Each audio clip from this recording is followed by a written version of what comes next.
Hi there, I'm Jem from The Peak, and I'm here with Jess, the VP of Events and Students Affairs from SFSS, and Corbett from the SFSS as well, VP of Internal and Organizational Development.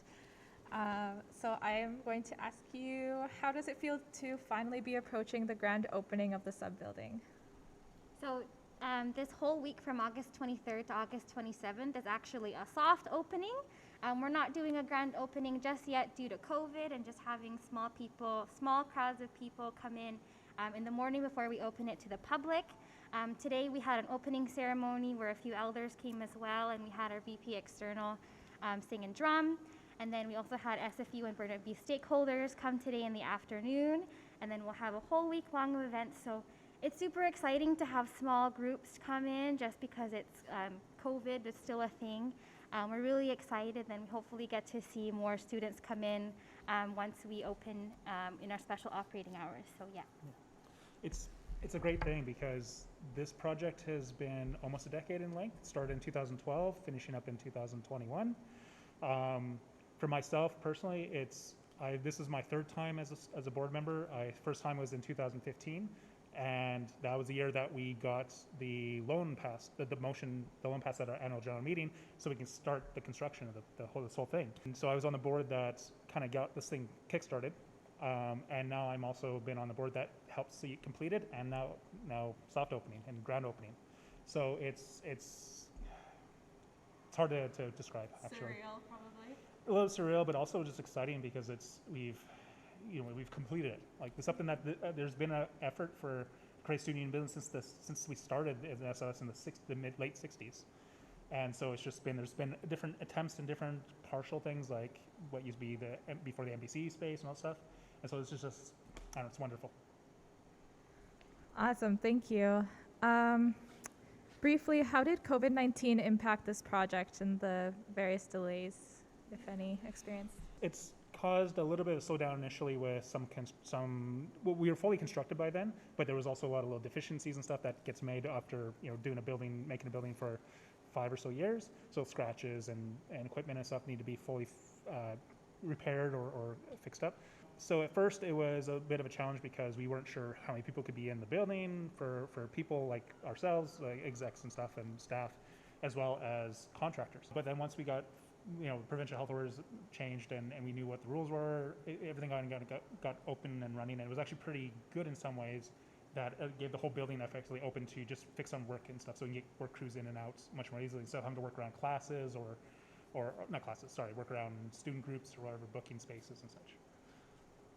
As for the executive committee, especially for last year, and the board members last year in the 2020 to 2021 year, I believe, they didn't get the chance to work in this building at all, so there is a special thing for those folks on Friday. But we're lucky enough to start our term and to start the next school year here in the building as well. Amazing, thank you. What are some specific design considerations and changes that have been made to make the building more accessible to all students? For example, doors, gender-neutral washrooms, wheelchair accessibility, and braille navigation. Was there an advisor of accessibility on your team to consult during this process? Can't remember. There's been a lot of student groups that helped us a lot and gave a lot of feedback on accessibility, especially like the gender inclusive washrooms. We've also had some recent changes where we retrofitted 2 of our conference rooms to have visual conferencing equipment to support remote or virtual attendance in meetings, because we're still doing a lot of online meetings. And we fully expect, even with people starting to come back in the fall, there's still going to be a lot of people either supporting students in Surrey or Vancouver. Why force them to come all the way up here for a meeting when they can just join in on a Zoom room, right? But we've also recently completed an accessibility audit. A group we hired to come in through and review the plans of the building, and also physically walk through the building, make notes on improvements and areas to change. Because like everything else, this was designed and built under standards that were done like in 2013, 2014, 15. And that things change over time, so we'll have a few small changes and updates to make. And then one thing to look forward to is to have actually students in this space, so we know what they need to make it more accessible as we transition from remote learning, as we get back to being in person. Yeah. It'll take at least a year to for us all to really settle into this building and kind of understand where it's great at and where it's weak at and what it's well suited for and stuff. All right, so you're prepared to make like adjustments as you go along kind of thing afterwards? And we have funding to back that up. So Awesome. Being that this building, as with the rest of SFU, is on Indigenous land, how will these unceded territories be honored and acknowledged in this space? This morning, we had Elder Margaret and Elder Shane do a blessing of the building and the people who work in this space as well. They said something about one of the words that I couldn't remember, but it was about how I think it translated into union, or we are one. And that was in reference to the word union in the student union building. So we had that before any other guests came, before any of our SFU and Burnaby stakeholders came. That space we held just for them, as we are invited guests, as we are uninvited guests. So we're really like glad that they were able to do that, and it was really special for us to have it open. And then we had drummers and singers as well to just do some songs for us, and that was really special. and we have dedicated space for the First Nations Student Association. It's a student group that represents First Nation students, and they have dedicated space to be able to run programming, to have just a space for themselves for students, because there's students from all over Canada that come to SFU, which means they're all from different host nations. Our goal as well is to develop a stronger relationship with the different host nations in this unceded territories of BC. Amazing, thank you. Was the sub able to meet the target goal of LEED Gold certification, the second highest rating in the leadership and environmental design rating system? Yes. As planned? Yes? Yeah. Okay, simple. So yeah, it's simple. And the interesting thing about this building design was they also allowed for other areas to add for improvements. So like there's sections that where we could add like solar power and stuff if it's viable.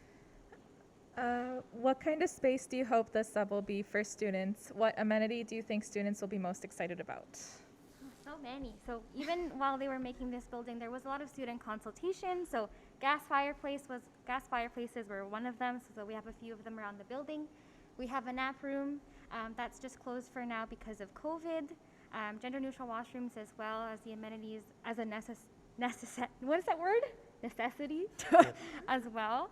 There's so many study spaces and spaces for clubs and student unions to book spaces for their meetings, small events. I'm so glad we got to use the ballroom today because it's absolutely beautiful. So I'm excited for anyone who does any formals or frosh events once it's safe to do so. That's really exciting. And bookable rooms. Yeah. Yeah. There's 15 dedicated team rooms that students can book, and they're very easy. Just a quick online portal thing. It's not like you have to go through multiple coordinators or whatnot. There are some rooms also for that more the dedicated rooms, but we also have like the gaming space dedicated for drop-in gaming, and it'll be there to support also some esports and other types of gaming events.